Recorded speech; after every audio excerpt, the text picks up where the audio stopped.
worry about nothing. 'Cause we got a fire, and we burning one hell of a thing. Babe, they're gonna see some outer face, light it up. Like we're the size of the human race, sing along.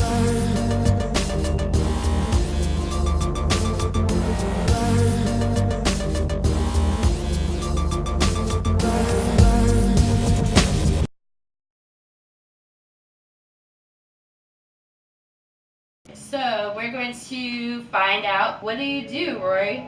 Hi everyone, my name is Rory Sky and I am a singer, songwriter and music producer from the UK, East London. You can seem to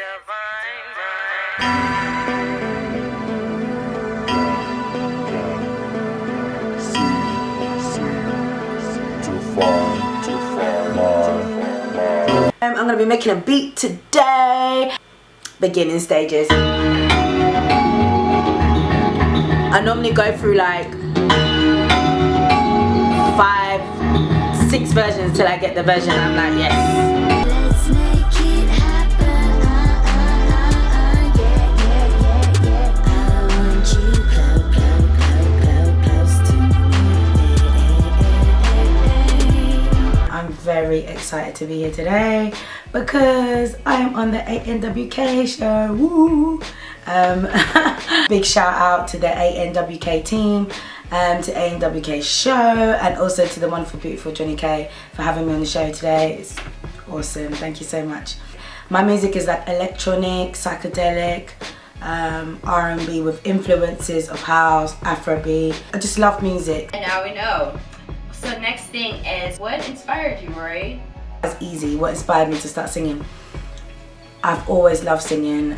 Ever since I can remember, I'd always be like to my mum, Mum, I can sing, I can be on TV, Mum, blah, blah, blah. And she would be like, alright then, sing then, and she would record me, which is cute, you know. It's quite awesome actually that she was like that with me. And my dad's a musician, so that's a no-brainer. Production, I kind of fell into it. I've always worked with different producers and songwriters and stuff, collaborating and trying to find my sound. Music production, I fell into it, but I'm happy I'm here. I love it. I love my music, so. Wow, who would have thought?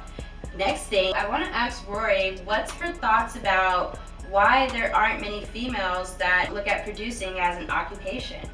There's not many female producers that we hear about, but I believe we are out there. Like, I get DMs from girls all the time saying, oh, they do production. I know there is lots of us out there, it's just not really spoken about. Most time artists just want to get in the booth, record their vocals and go about their business. You just don't want to learn anything, you just want to do your song and get on stage. And I understand that because that's how I am. Every time I come across beats and it's a female that produced it, I personally really enjoy it. I don't understand why there isn't more women out there who try to do that. You're probably phenomenal and you just don't know it. Next thing is, Rory is pretty much the whole package. So I want to ask her, does she ever run across many haters, and how does she deal with the people that throw shade? Haters isn't really something I believe in. I kind of feel like people just watch people. That's just human behaviour, you know. If I had a message for haters, it would be, if you watch me and it inspires you to be better, then I support that. That's a good way to deal with it, and I agree. Now we're going to talk about some news. Usually, typically, when you reach a certain level of celebrity in the entertainment industry, people start to speculate whether or not you're possessed. Today, I want to talk about David Blaine has reached a certain level of success, and people are starting to speculate whether or not he's possessed. And we're going to go ahead and show some videos.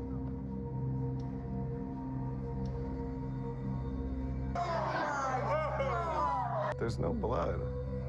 Why? This is the part that could be messy, by the way. Do you want to just feel it? Make sure it's actually not an illusion coming. Okay, so now I want to hear from Rory on how she feels about the whole being possessed thing. Is there actually people that are just really extremely talented? Please don't ever show me that again. Please don't put me through that.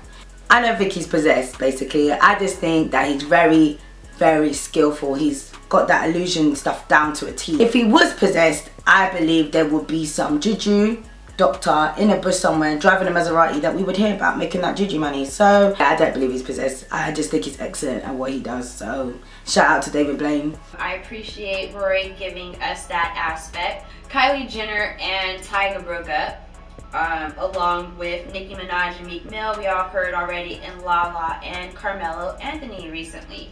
So my question for Rory is, how does she feel about celebrity couples, and does she believe that celebrity couples actually can make it or have true love being an entertainer? I'm a celebrity, you're a celebrity, let's get out of here. That's how I feel about celebrity couples. Why not? Who else are they gonna date? Everyone dates in their circle. If I had a group of friends and there was another group of friends over there and we all started hanging out, eventually there's gonna be some kissing, there's gonna be some rubbing and some smashing. There'll be some babies and some weddings and some divorces. That's what will happen. And that's all that's happening with the celebrities. They're just living life, you know. I remember one guy I used to see, after we stopped seeing each other, everywhere I go where they knew us together, they would be like, oh, how is he? Oh, I don't know how he is, you know. And he will call me and say the same thing. Oh, such and such asked for you today, such and such. And again, I'd be thinking, once everyone gets in your business and starts to talk about you and they hear about you, they connect you a lot, they put you together, and they start marketing you together, and now you're making money. And you know what? They're making more money than me. That's how I feel about celebrity couples. If the two people actually care about each other enough to ignore all the social media and magazines and people talking and speculating about what they think about you, you can ignore all of that and concentrate on each other, you can make it. But it takes two. So other than that, you're gonna break up, of course, because it's a lot of people talking. So, and then there's people trying to get with you on the side, on the slide, and all that. So, and you have to be strong. So you have to be even stronger than the average person, and it's hard for the average person to stay faithful. So I want to know if Rory wants to play a game with us, or does she want to sing? Let's ask her. I'm gonna sing my song for you, Midnight. Alright, so it goes. I'm doing good and by myself. I'm in my bed, don't need no help. Who am I trying to fool? Lying, wanting you. Why is this complicated? So complicated. Why do I love to hate you? What am I trying to do? Why is this complicated? So complicated. For all the people out there watching her, what type of advice do you have for them, Rory? To anybody that feels inspired by me, firstly, wow, that's awesome. I guess I would say to you, whatever idea you have and you believe in and you know it's a good idea in your inside, just go for it, just keep going, and just have faith, keep going, and you will get there, you will have success, you will get to the other side. Those were powerful words, powerful words. Next thing I want to find out is what type of events can we expect from her in the future? What kind of projects does she have for us? I have my music video coming out to my song Midnight, so I'm well excited about that. I can't wait. And it's going to be the first time I've got my EP, which is called +44, on iTunes, Spotify, and all these bigger sites. Awesome, awesome. I hope you guys check all of that out in the description box. How can they find you out there? Can you let us know? At Rory Sky, at RORYSKY, Rory Sky. Yeah, I'm on everything: Snapchat, Instagram, YouTube, Twitter. And that is the end of this show. I thank Rory for being on. She was such an awesome guest. I hope you guys tune in for the next episode. One more episode left, and you guys, that's going to be phenomenal. Tune in, subscribe, and come back. Thank you, guys. Let's make